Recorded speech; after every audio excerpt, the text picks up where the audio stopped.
여러분 반갑습니다. 기쁨 넘치는 교회 청소년부를 섬기고 있는 지원근 목사입니다.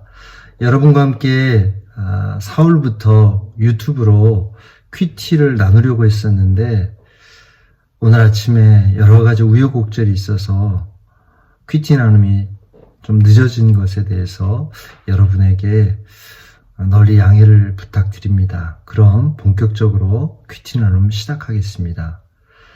오늘 4월 1일은 섬기는 자와 준비하는 자라는 주제로 누가복음 22장 24절에서 38절까지의 말씀이었습니다. 그 중에서 저는 누가복음 22장 31절에서 32절의 말씀이 크게 다가왔습니다. 시몬아 시몬아 보라 사단이 너희를 밀가부르듯 하려고 요구하였으나 그러나 내가 너를 위하여 내 믿음이 떨어지지 않기를 기도하였노니 너는 돌이킨 후에 내 형제를 굳게 하라. 아멘.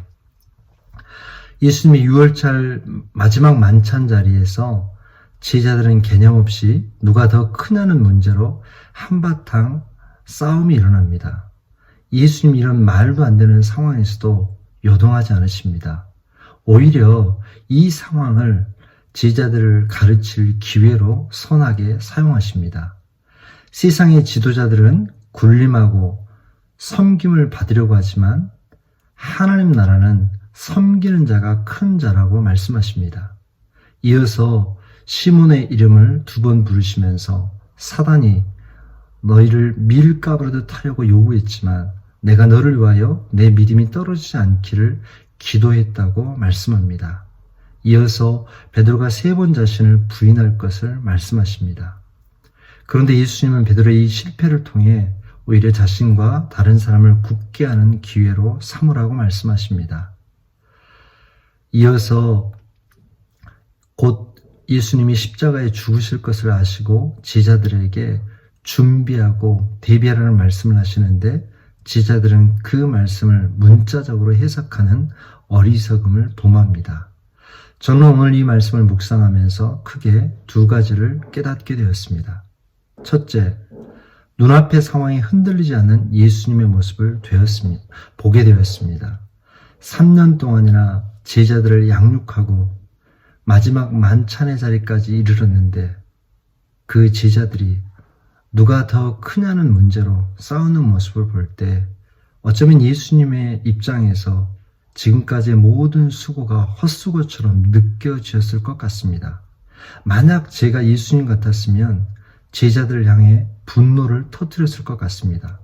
그런데 예수님은 제자들의 철없는 모습과 예수님의 말귀를 알아듣지 못하는 모습을 보면서도 흔들리지 않고 묵묵히 사명을 감당하셨습니다. 그 비결이 무엇이었을까요? 사람을 신뢰하는 것이 아니라 하나님을 신뢰했기 때문입니다. 저 역시 저 자신과 가족과 공동체를 바라볼 때 힘들 때가 많이 있습니다. 그때 때때로 감정대로 생각하고 말할 때가 많았습니다. 그것을 회개하고 예수님처럼 끝까지 믿음으로 승리해야겠다라고 하는 다짐을 해보았습니다. 둘째, 베드로에게 정죄하지 않는 예수님의 모습을 보았습니다. 베드로의 현재의 모습을 보면서 철이 없어도 어떻게 저렇게 없을 수 있을까 하는 생각이 저는 들었습니다.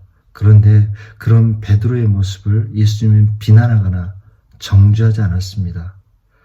그 이유는 베드로의 현재의 모습만 본 것이 아니라 협력하여 선을 이룰 베드로를 향한 큰 그림을 갖고 계셨기 때문에 그렇습니다.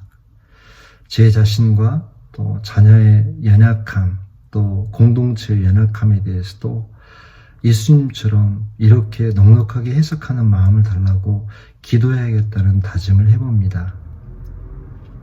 이런 예수님의 사랑, 이런 신실한 믿음이 결국 사람을 바꾼다는 것을 다시 한번 깨닫게 되었습니다. 결론적으로 예수님의 이런 넉넉한 모습과 제자들의 이 연약한 모습의 차이는 어디서 왔을까 묵상할 때에 하나님의 말씀에 대한 믿음이 있고 없고의 차이에서 왔다는 것을 깨닫게 됩니다. 그랬기에 예수님은 이러한 수많은 어려움 속에서도 능히 십자가를 넉넉하게 감당하셨지만 제자들은 주의 말씀에 무지하였고 오해했기에 철저하게 무너졌습니다. 사랑하는 여러분, 오늘은 4월 첫날입니다.